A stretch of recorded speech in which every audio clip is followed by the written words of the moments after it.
결국은 모르는 기업엔 투자하지 말라라는 게 정설이거든요. 한국 투자자분들이 얼마만큼 그걸 공부할 수 있을까? 미국 시장에서도 우리가 충분히 일반인들도 얻을 수 있다는 생각을 하는 거죠. 미국 주식과 산업에 대해서 살펴보는 프로그램을 마련했습니다. 저하고 같이 하실 분은 이상훈 차장이고요. 지금은 아닙니다만 저랑 굉장히 오랫동안 리서치를 같이 해왔습니다. 저는 뭐 사실 들어보신 분들이 잘 아시겠습니다만 탑다운이죠. 매크로하게 보는 관점이에요. 근데 이상훈 차장은 기업을 보는 거죠. 기업. 그러니까 경제가 아니고 그 경제를 구성하는 하나하나의 작은 단위인 기업을 갖고 리서치 연구를 해왔고 이걸 바텀업이라고 하는데 이 세상을 바라보고 투자를 하는 데 있어 가지고는 탑다운의 시각과 바텀업의 시각을 잘 조화를 시켜야 되겠죠. 탑다운이라는 걸 좀 더 이제 쉽게 설명을 드리면은 뭐 예를 들면 미국 대선이다라고 하면 상무님의 탑다운 관점은 전반적으로 그동안 대선이 어떻게 됐었고 대선의 수혜주가 뭐다, 그럼 정책이 뭐다라는 식으로 위에서부터 이제 시작을 하면서 그럼 관련 산업은 뭐고 관련 산업 중에서 가장 또 경쟁력 있는 기업은 뭐냐는 식으로 해서 위에서 이제 쭉 내려오는 어프로치라고 생각하시면 되고요.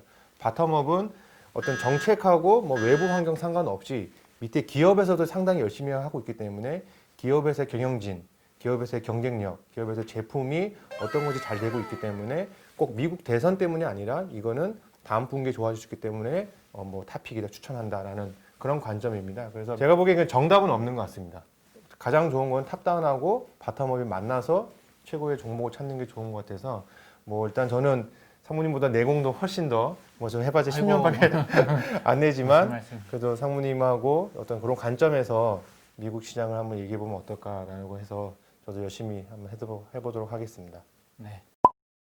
그러면 이번에는 처음에 이제 아무래도 미국 시장이라는 것을 과연 왜 해야 하는가? 뭐 일단 저는 국내 산업만 분석했었고 뭐 제가 했던 거는 이제 뭐 지주회사 가장 오래 했었고 그다음에 철강, 뭐 조선업 뭐 그런 식으로 좀 많이 했습니다. 그래서 국내 기업을 이제 계속 보다가 이제 미국 주식은 저도 아직 좀 생소하고 저는 이제 또 솔직히 지금 이제 애널리스트가 아니기 때문에 솔직히 제가 이제 개인 주식 투자를 할 수 있습니다. 하는데 제가 해외 주식은 여전히 손이 좀 안 가더라고요. 잘 모르고. 근데 이번에 이런 코너에서 저도 이제 이참에 해외 주식을 한번 공부를 제대로 해보고 한번 직접 투자도 한번 해보려고 하는데 상무님은 왜 해외 주식을 어떻게 보면 이제 미국 주식을 해야 하는가라고 생각하시는지. 글쎄요, 뭐 부정적인 의견들도 많이 있더라고요. 네. 주위에 전문가들이 많은 하는 이야기가 아니 한국 기업도 알기가 쉽지 않은데 그 영어로 되어 있는 재무제표를 볼 거냐 이런 이야기를 많이 합니다. 근데 이제 그런 뭐 다소 부정적인 측면도 분명히 존재합니다만 저는 이런 관점에서 봐요. 한국에도 굉장히 훌륭한 기업들이 많이 있습니다만 한국 기업들이 못나서 미국 주식에 투자를 하는 게 아니고 한국 기업들은 좀 편중돼 있는데 어느 쪽이 편중돼 있느냐면 기업이 돈을 꾸준하게 계속 벌어가기가 힘든 방향으로 좀 편중이 되어 있어요. 아니 뭐 그러면 뭐 기업이 안 좋다는 이야기인가 그게 아니고 이게 투자를 늘리고 고용을 창출하고 뭐 산업화를 하고 다른 뭐 많은 부분에 도움이 되는 데는 괜찮은데 요 기업이 돈을 벌기는 쉽지 않은 거죠. 그걸 이제 자본재, 중간재 이런 데 집중돼 있다고 이야기를 하는데 그러니까 그런 거죠. 물건을 만들어서 소비자한테 파는 게 아니고 물건을 만들어서 다른 기업에 납품을 합니다.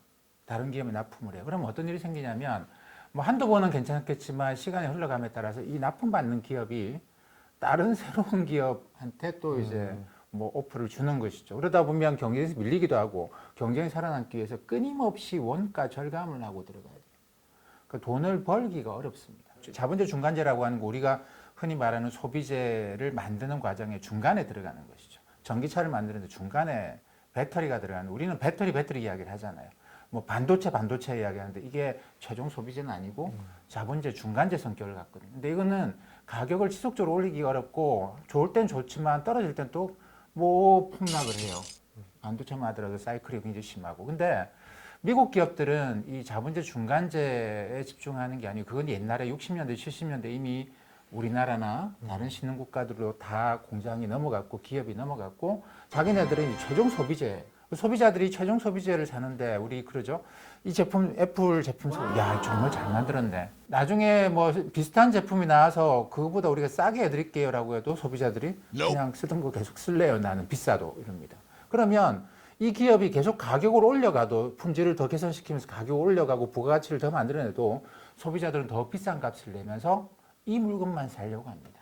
그러다 보니까 이 기업이 돈을 버는 것이죠. 그래서 우리가 갖고 있는 산업 구조에서는 보니까 우리나라 수출의 한 거의 90%가 자본주의 중간재거든요. 최종 소비재가 아니고. 그러다 보니까 이게 가격을 계속 올려가기 참 어렵고 수출품의 가격 단가를 계산해 보면 뭐 물건 하나당 가격 계산해 보면 계속 떨어지고 있어요. 계속 떨어지고.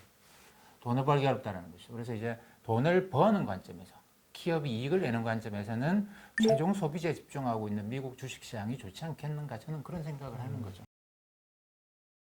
말씀하신 대로 이제 삼성전자 같은 경우도 이게 워낙 이제 매출 구조가 많고 저희가 보기에는 저희가 실생활로 보는 거는 이제 핸드폰, 뭐 노트북, 그리고 백색 가전, 뭐 냉장고 보지만 실제로 그 반도체 가는 거는 이제 그 안에 들어가는 거고 심지어 그 반도체는 애플이나 뭐 더 경쟁업체 들어가기 때문에 사모님 말씀하신 대로 단순히 삼성전자가 그 갤럭시 핸드폰 많이 팔린다고 주가 올라간 실적이 좋아진 건 아니다. 그 중간에 수많은 것이 있다라고 말씀하시니까 저도 이제 그거는 동의는 하지만 그러면 그런 관점에서 보면 또 한국도 저도 내수 시장이 있거든요. 굳이 저희가 그 바다를 건너 해외에 있는 그런 최종 소비재를 봐야 하는가? 한국에도 최종 소비재가 많고 특히 뭐 오뚜기나 그런 소비재들도 많은데 하는가는 의구심이 듭니다, 성문이.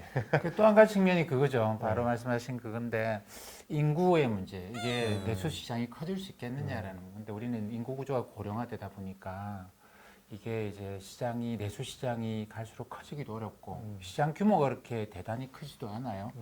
그렇게 본다고 한다면 일본이 그런 사례를 겪었는데 일본의 내수 산업이라고 하는 게 뭐 우리가 뻔히 뭐 보고 있습니다만 별로 좋지 않았겠죠. 내수 기업들의 뭐 주가가 많이 올라가고 이런 거는 지난 한 30년 동안 별로 없었던 일입니다. 그러니까 양의 증가가 인구의 증가 같고 인구가 고령화되면서 아무래도 이제 소비가 그렇게 활발하지 못한 상황으로 넘어가는 것이죠. 그래서 크게 보면 두 가지로 봐야 되는데 산업 구조라는 측면에서 기업들이 어떤 데 집중하느냐 이거 하고 또 한 가지는 시장이 커질 수 있겠느냐 이런 두 가지 관점을 봐야 되겠죠. 맞습니다. 그러니까 미국이 한국보다는 이제 성장이 더 커지기 때문에 어떻게 보면 파이가 더 커지니까 같은 최종 소비재를 봐도 성장성이 이제 미국이 더 크니까라고 할 수 있는데 저는 이제 여전히 바텀업 애널리스트 입장에서는 예전에 이제 그 워렌 버핏이 인터뷰하는 걸 봤는데 뭐 예를 들면 아마존, 뭐 구글 어떤 되게 최근에 어떤 혁신 기업이라는 것들은 상당히 존경을 받을 만한 기업이고 기적을 이뤘다.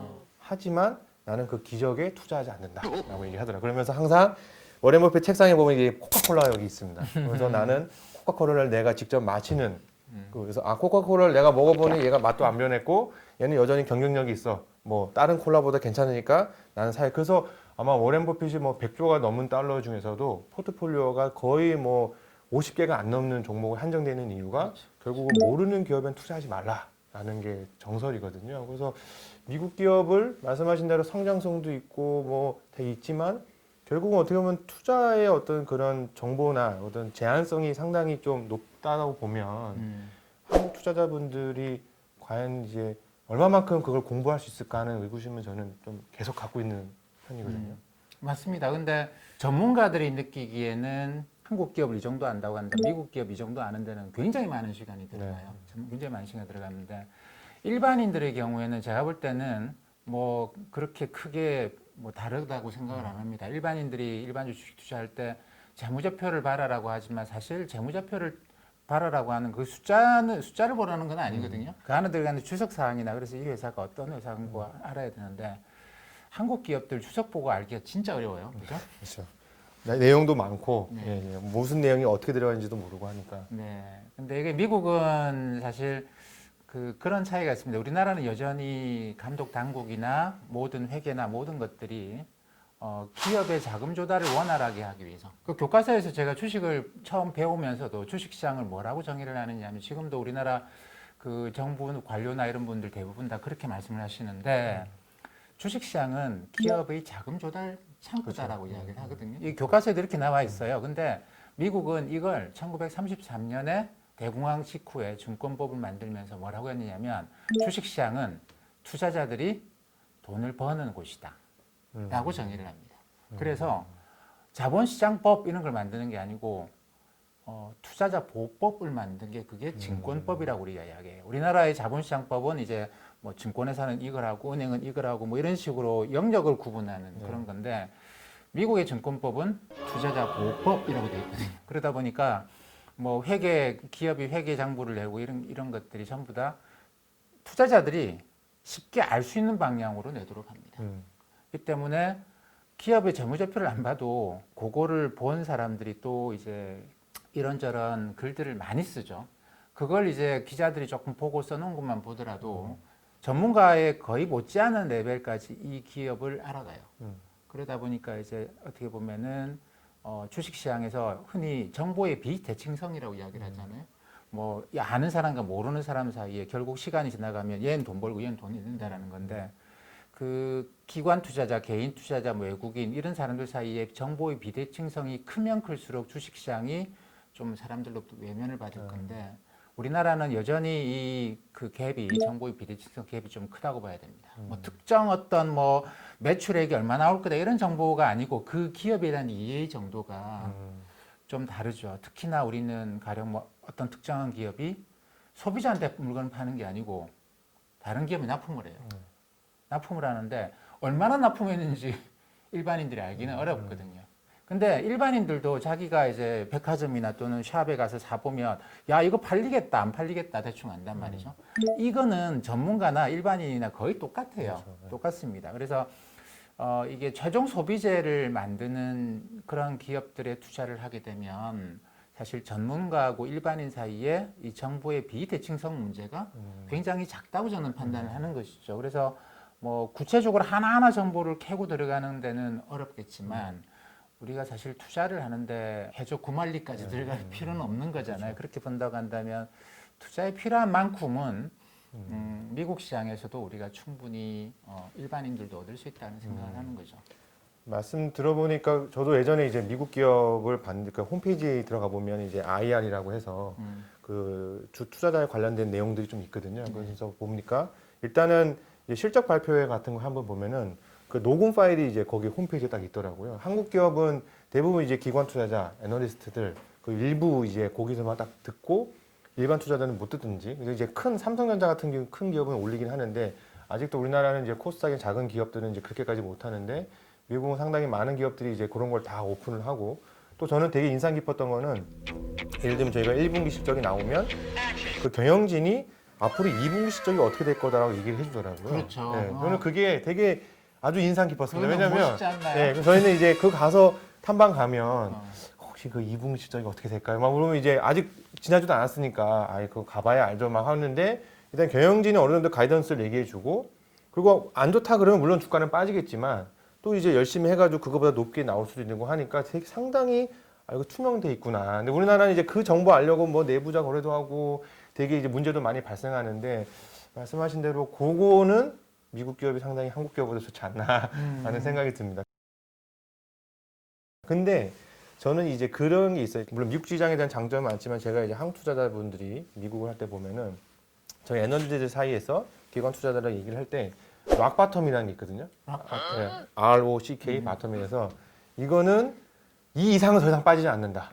예를 들면 저희 이제 매니저들이 저희 애널리스트 하면 이상원 애널리스트 당신은 요 주가 수준이면 전세 빼고 집 빼고 사겠습니까? 라고 농담 비슷하게 얘기하면 제가 이제 하겠습니다. 이건 락바텀입니다. 라고 얘기하는데 그게 뭐냐면은 PBR로 봤을 때, PER로 봤을 때 역사적으로 최저점 아니면은 다른 동종업계 봤을 때 이거는 이례적인 이슈로 과도하게 빠졌다. 특별히 펀더멘털 이슈가 없기 때문에 그러면 주가가 지금 막 빠지고 있고 많이 하락했으면 여기서는 예전에 저랑 상무님이랑 이제 말씀했을 때 분할 매수와 물타기의 차이점이라고 했는데 이때 그런 어떤 재무적인 숫자 예를 들면 이게 자본 총계가 얼마고 현재 동종업계들의 PBR이 얼마이기 때문에 이 주가 수준이면 추가적으로 빠져도 10%다 하면은 더 이제 그때는 분할 매수가 되는데 그런 숫자적 감각이 전혀 없으면 주가가 빠지면 그냥 팔고 또 오르면 또 너무 올랐으니까 팔 그런 식으로 돼서 뭐 미국은 이제 10K라는 게 있지 않습니까? 그러니까 그런 어떤 재무제표를 보면서 최소한의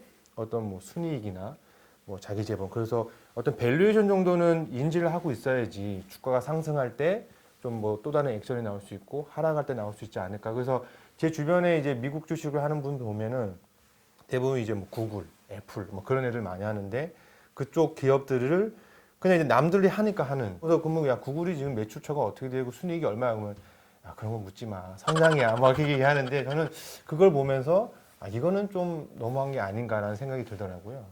그렇죠. 근데 우리나라 사람들이 미국 주식에 투자하는 걸 보니까 우리나라 사람들이 가장 사랑하는 주식이 테슬라더라고요. 테슬라가 PER이 거의 1000배가 넘습니다. 그렇죠. 1200배 뭐 그러더라고요. 그렇죠. 이거는 이제 미국에서도 상당히 좀 놀라워하는 그렇죠. 네. 한국 사람들이 왜 이렇게 테슬라를 좋아하지 상당히 놀라워하는 그런 현상이고 그 다음에 이등 종목부터 보면은 뭐 애플 이런 그렇죠. 거예요. 애플, 아마존 들어가고 그 다음에 4위가 놀랍게도 엔비디아 이런 거더라고. 엔비디아를 아시는 분들이 저는 많지 않을 거라 그쵸. 생각했는데 그래픽 카드 이런 거잖아요. 근데 이게 사람들의 스토리가 있는 거죠. 왜냐하면 그 지금 테슬라의 자율주행, 테슬라가 전기차 업체라고들 말씀하시는데 사실 이거 자율주행 쪽에 밸류에이션이 굉장히 많이 들어가 있다고 봐야 되지 않겠습니까? 근데 이 테슬라의 자율주행이 이 옆에 있는 사물이나 자동차, 사람을 인식을 하는데 이때 이거 그 카메라가 인식하는 게 정확하게는 그래픽 카드가 인식을 하는 거고 이게 이 엔비디아가 이쪽에서 이제 어마어마한 혁신을 지난 몇 년 동안 이뤄왔고 주가 상승한 게 테슬라 저리 가라 뭐 이런 상황인 거죠. 그래서 그 한국 사람들이 엔비디아를 아시더라고요. 이거는 뭐 어쨌든 그동안 좀 많이 오르기도 했고 많이 알려지기도 했겠죠. 그 다음에 뭐 마이크로소프트 이런 회사들입니다. 그러니까 뭐 대부분 다 이제 그 엄청나게 비싼 주식들이죠. 테슬라 1000배 아니더라도 뭐 다들 뭐 PER 50배, 100배씩 막 되는 그렇죠. 종목들이에요.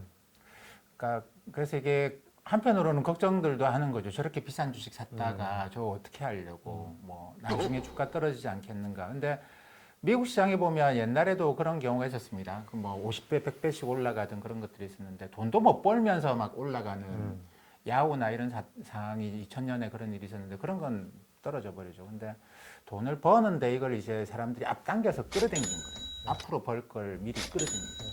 그러면 길게 보면 이걸 미국에서도 연구를 많이 하는데 예전에 70년대 초반에 니프티 50라고 하는 국면에서도 근사한 50종목 그런 의미의 니프티 50, 이 50종목의 주가가 엄청 올라간 거죠. 단 거는 올라가도 못하고 지금하고 좀 비슷해요. 근데 이 50종목들의 PE가 뭐 50배에서 100배 사이까지 올라가고 그래서 누구는 50종목이라서 뭐 니프티 50가 아니고 PE가 50배를 넘었다고 해서 50였다고 이야기하는데 이 종목들이 길게 보면 이 종목들보다 뭐 한 3, 40년씩 보니까 투자 성과는 좀 나빠요. 예, 얘들이 더 올라갔고 얘들은 뭐 너무 처음 많이 올랐기도 못 올라갔는데 그거는 우리가 누구나 다 생각할 수 있거든요.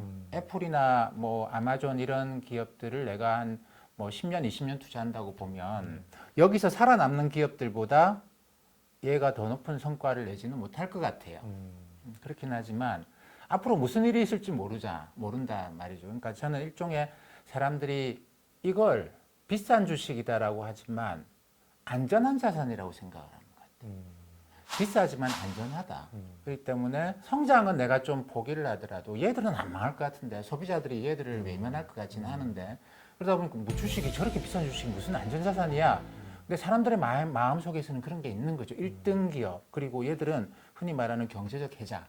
남이 침범해오고 이 남이 성을 아무리 공격해도 이 성이 무너지지 않는다. 왜냐하면 독보적 위치에 있어서. 그렇죠. 나도 그렇게 좋아할 뿐만 아니라 내 주위에 있는 사람도 다 이렇게 좋아하는데 이 기업이 당장 무너지겠냐. 근데 여기 있는 기업들은 이거 언제 무너질지 모르겠는데 불안한 것이죠. 그래서 주가가 뭐 PE가 높아서 위험하다 이것도 있겠지만 소비자들이 저렇게 떠받치고 있는 거면 저거는 어떤 의미에서는 또 안전한 거다. 이런 투자도 생각해 볼 수 있어요. 그러니까 마음이 편한 거죠. 이거 사면 마음이 불안한데 이거 사면 마음이 편하니까 그런 측면에서 보면 이거는 또 다른 어떤 기회를 주는 거기도 합니다. 성문이 말씀 들으니까 약간 저도 이제 이게 탑다운과 바텀업의 차이라고 생각했는데 그거보다도 기간의 차이도 있는 것 같습니다. 예를 들면 상무님이 이제 어떻게 보면 길게 보고 어떤 주가의 어떤 작은 플렉션보다도 경쟁력이 있다면 성장하는 걸 보는데 저희 애널리스트는 어떻게 보면 이제 분기 실적, 그래서 연간 실적에 상당히 일희일비하고 있고 뭐 솔직히 어떻게 보면 애널리스트가 이제 또 그런 걸 업데이트 해줘야 하는 또 역할도 있기 때문에 하는데 그거를 하다 보면 상당히 이제 밸류에이션에 아주 예민하게 뭐 예를 들면 PER이 10배였는데 지금 8배다. 아, 이건 과도하다 막 그러는데 상무님 말씀은 이제 어떤 그런 몇 프로 떨어지는 게 문제가 아니라 이거는 경제적 해자를 갖고 쭉 성장하는 기업이기 때문에 어떤 그런 작은 밸류에이션에 트레이딩을 하는 것이 아니라 아예 그 기업이 정말로 주주가 되고 더 나아가서 어떻게 파트너가 돼서 이 기업이 정말로 커지는 것을 같이 향유하자 그런 개념으로 접근하시는 말씀인 것 같습니다. 그렇죠. 그러니까 좀 탑다운이죠. 그죠? 그렇죠. 그러니까 그래서 이제 탑다운과 바텀업을 좀 조화롭게 가져가야 된다 그렇죠. 그런 생각을 하는데 탑다운 쪽에서 보면 요즘 가장 저는 좀 예민한 부분이 IMF가 K자형 성장을 이야기를 해요. 네. V- V자 성장도 가능합니까? 예. V자, U자냐, L자냐, 그렇죠. 바나나냐, 네. 나이키냐 뭐 이런 이야기는 많이 했는데 IMF가 최근에 K자형 성장을 이야기합니다. 근데 K자형이라는 게 뭐냐면 요거 빼고 네. 잘 되는 애는 잘 되고 안 되는 애는 안 된다라는 양극화가 될 수 있다. 예, 양극화가 굉장히 극심해진다라는 겁니다. 그러니까 유통만 봐도 그렇죠, 그죠? 뭐 전자상 거래 쪽으로 가는 쪽과 뭐 이게 오프라인 매장 그렇죠. 이건 완전히 달라지거든요. 그러니까 소비자들이 소비를 안 할 거냐? 그런 관점이 소비자 소비 계속 할 거예요. 소비 안 하고 우리가 뭐 하겠습니까? 그러니까 우리는 계속 소비할 건데 이런 애들과 이런 애들 완전히 나뉘어버린다는. 그러다 보니까 사람들이 이제 그러니까 그런 매크로한 움직임이 꼭 성장률이 몇 프로다가 아니고 이런 양극화의 상황에서 보게 되면 사람들은 밸류에이션하고 분석하고 그래서 다음 분기에 이익이 얼마 나오고 이것보다 그냥 비싸도 절로 가는 경향을 확실히 갖고 있는 것이죠. 근데 그렇다고 해서 모든 사람들이 그래야 된다라는 건 아니고 자기 자산이 전부 다 그래야 된다라는 건 아니고 이것도 이제 생각을 해봐야 되겠죠. 내가 굉장히 장기로 가져가야 되는 게임일 거야 아마. 왜냐하면 단기간에 주가 20, 30%씩 하락은 빈번하게 발생하거든요. 근데 비싼 주식이 한 20, 30% 떨어지고 나면 이거 회복하는데 굉장히 오랜 시간이 걸릴 수도 있단 말이죠. 그렇기 때문에 뭐 워렌 버핏처럼 자기가 이제 분명하게 아는 기업이고 펀더멘탈하게 확실히 분석해서 하는 바텀업의 전문가들 같은 경우에는 워렌 버핏은 분산 투자 아니더라고요. 맞습니다. 예. 자기 아는 종목에만 어떻게 보면 뭐 쉽게 얘기하면 몰빵 비슷하게 예. 포커스드 인베스팅이라고 맞습니다. 보통 이야기하잖아요. 그러니까 워렌 버핏 같은 사람들은 내가 굳이 왜 종목을 쫙 흩어야 되는데 이런 식의 생각을 분명히 하죠. 왜냐하면 자기 전문가의 시각으로 바라보니까. 근데 그게 아니고 뭐 탑다운에서 바라보고 이런 관점에서 사고 있다고 한다면 이거는 이제 당연히 우리가 흔히 말하는 5개, 6개 정도 종목 그런 종목들에 대해서는 좀 이걸로 내가 몰빵하겠다, 이걸로 내가 큰 돈을 벌겠다 이렇게 생각하는 게 아니고 이거는 내가 마음 편하게 오래 갈 수 있겠다. 지금 이 돈은 내가 아주 오랫동안 가고 내가 노후를 위해 생각할 건데 그러면 이 기업들은 결국은 살아남을 거야. 그럼 뭐 좀 성장을 아주 잘하지 못해도 뭐 주가는 나중에 가면 올라가겠지 이런 관점 접근하는 게 좋겠죠. 저도 아까 말씀드린 대로 약간 관점의 차이가 상무님은 확실히 탑다운을 해서 좀 더 길게 보고 그러니까 매매를 자주 하거나 그런 것이 아니라 안전자산이란 그러면 진짜로 쭉 어떻게 보면 이제 묻어두는 주식이라 하는 거고 제가 말하는 관점은 약간의 이제 트레이딩을 하면서 기업하고 같이 가는 건데 이제 그런 것보다도 좀 더 해외 주식, 미국 주식은 좀 오래 가야 한다라고 해서 저도 그래서 이제 이번에 저도 미국 주식을 과연 해야 할까라고 생각을 하면서 그 말씀드린 이제 바텀업 입장에서 어떤 정보력이나 어떤 그런 그 제한이 있기 때문에 반드시 이거는 준비해야 한다라고 말씀드리고 싶었고 하지만 이제 미국 시장을 이렇게 보니까 상당히 좋은 게 많더라고요. 예를 들면은 한국은 전체 코스닥, 코스피 뭐 한 2,300개에서 2,000개 내외인데 미국은 일단 4,000개에서 뭐 5,000개 있고 그 기업들은 또 이미 또 나스닥에 상장이나 다우지수에 상장할 정도면 상당히 검증된 애들이기 때문에 훨씬 더 많은 검증된 애들이 거기 있기 때문에 투자자 관점에서는 일단은 고를 수 있는 더 메뉴가 더 많다라고 볼 수 있는 거고 두 번째로는 상무님도 서두에 말씀하신 대로 성장성이 한국은 이제 어떻게 보면 좀 불명예적인 그 별명이 박스피라고 있지 않습니까?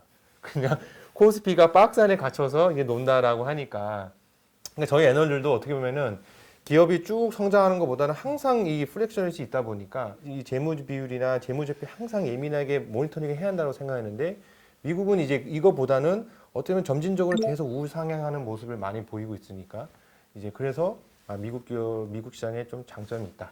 뭐 저도 이 부분은 나중에 상무님하고 좀 더 얘기를 하고 싶은데 미국 기업은 주주 친화 정책이 어마어마하더라고요. 저는 이제 아까 말씀 그건 몰랐는데 미국은 투자자부터 시작을 한 거고 한국은 기업부터 시작을 하다 보니까 기업이 예를 들면 뭐 자사주, 배당 이런 것들이 어떻게 보면 주주 친화 정책인데 그조차도 주주들한테 너 우리 주주지 앞으로 이 돈으로 더 좋은 데 쓸 거니까 너희들한테 안 주고 딴 데 쓸게라고 얘기하면 저희 주주들은 그냥 기업하고 같이 하는데 미국은 주주권은 정확하게 주주한테 주는 어떤 주주 환원 정책이 상당히 아주 견고하게 있는 걸 보면서 아 이게 미국 시장이 진짜 매력이 있구나라는 생각을 저도 하게 됐거든요. 네, 우리나라 기업들은 투자를 많이 하죠. 네. 투자를 많이 하고 그러다 보니까 기계도 많이 쌓고 음.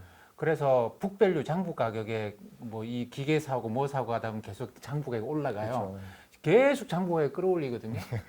주주는 뭘 받는 거죠? 근데 이렇게 계속 투자를 하고 장부 가격이 올라가게 되면 뭐 경제 도움은 될 거예요. 고용도 그렇죠. 증가하고 그래서 이제 기업 활동은 계속 증가할 거고 그럼 기업 입장에서는 법인 입장에서는 뭐 경제 성장에도 도움이 되고 뭐 다 좋아요. 다 좋은데 투자자가 돈을 버나 이런 관점에서는 좀 애매하단 말이죠. 이 기계들을 어떻게 평가를 제대로 해주시다는 거 그런 관점에서 보면 미국은 뭐를 어떻게 사람들이 살아가지? 네. 그 돈 누가 주지? 뭐 이런 식의 생각을 오랫동안 했던 애들이기 때문에 서양 애들이 이게 이제 기업이 적당하게 성장하고 난 다음에는 헐어서라도 줘라. 이게 이제 뭐 기업들이 그 자사주를 매입해서 소각하고 이런 식으로 주주한테 아, 우리가 이 정도 성장하니까 더 이상 성장할 건 없는 것 같고 그러면 요 돈 가져가세요. 네. 그러니까 이 투자자들은 이 돈을 갖고 자기가 좀 돈이 있으면 이걸로 가지고 저 벤처 새로운 데다가 또 돈을 집어넣는 거죠. 올드한 기업에서 돈을 환수해 가지고 새로운 젊은 기업에 투자하고 이러다 보니까 이쪽 시장이 엄청나게 커지는 이런 것도 있습니다. 근데 우리는 계속 이 기업들이 키워가는 거예요. 그러니까 그거는 제가 볼 때는 문화의 아주 첫 번째 단추의 문제인데 주식 시장이 뭐냐? 주식 시장을 가령 우리가 사회가 주식 시장을 보호해주고 정부가 주식 시장이 잘 되게 하려고 어떤 정책을 쓰려고 할 때 무엇을 위해서 그렇게 하느냐라고 하는 제일 첫 번째 단추에서의 차이라고 봐요. 차이라고 봅니다. 근데 앞으로 이제 미국 주식 하다 보면 이제 뭐 이상훈 차장은 지금 애널리스트가 아니니까 네. 다 할 수 있을 거고. 네. 열심히 하려고 합니다. 아, 예. 저도 사실 뭐 나오는 리포트에 나오는 종목들을 제외하고는 할 수 있어요. 그렇죠. 근데 애널리스트는 국내 종목은 아예 못하게 하더라고요. 못하죠. 아예 네. 뭐 그건 증권회사들이 내부 규정으로 그렇게 하는 것 같은데. 그리고 우리나라에서는 뭐 주식을 못할 것 같은 분들, 다른 공무원들도 외국 주식은 다 할 수 있거든요. 그렇죠. 여기 대해서는 아무런 문제가 없죠. 그러다 보니까 그런 거 있습니다. 미국 주식 한다 그러면 다들 애플, 테슬라 뭐 이런 거 아니냐라고 하는데 사실 이거는 그런 측면이 있긴 합니다만 바텀업 관점에서 봐서 이런 것들 괜찮겠다 싶은 그런 것들도 좀 네. 뽑아낼 수가 있을 것이고 그리고 아까 종목 많다고 말씀하셨는데 얼마 전에 제가 차트를 하나 보면서 눈이 커졌는데 그냥 우리가 일반적인 주식 종목들이 한 뭐 6만 개 정도인데 ETF 숫자가 이걸 넘어섰더라고요. 그게 제가 숫자를 잘못 봤나 어쨌든 그 정도로 ETF도 많아요. 엄청 많죠. 네. 한번 찾아볼 필요가 있고 근데 ETF라고 하는 게 결국 안에 들어가 있는 기업들이 어떤 기업이냐는 문제잖아요. 근데 그냥 ETF라고 하면 사람들이 뭐 태양광 이렇게 들어가는데 사실은 이 안에 들어가 있는 기업이 어떤 기업인지를 보고 해야 되는데 이걸 그냥 탑다운 관점에서만 태양광 뭐 이런 식으로 들어가는 건 저는 좀 아니라고 보거든요. 제대로 만든 ETF냐 이런 걸 우리가 또 검증도 해봐야 되겠죠. 그러면 좀 정리를 해서 말씀을 드리면 일단 바텀업과 탑다운 입장에서 해외주식 보는 관점은 좀 다르다. 다만 형님 말씀하신 대로 길게 보면서 어떻게 보면 미국 주식은 한국의 어떤 주식처럼 트레이딩한다는 관점보다는 안전자산 관점에서 접근하는 게 맞는 것 같고 하지만 제가 이제 바텀업 입장에서 말씀드린 건 그래도 어떤 정도의 숫자 정도는 인지를 하고 있어야지 또 기업에 대해 투자자로서의 어떤 모습이 아닌가라고 보고 있고요. 그런 것을 유의하면서 미국은 상당히 장점이 많다. 한국 대비. 그런 거 감안해서 투자하시면 더 효과적이고 효율적인 투자가 되지 않을까라고 생각하고 있습니다.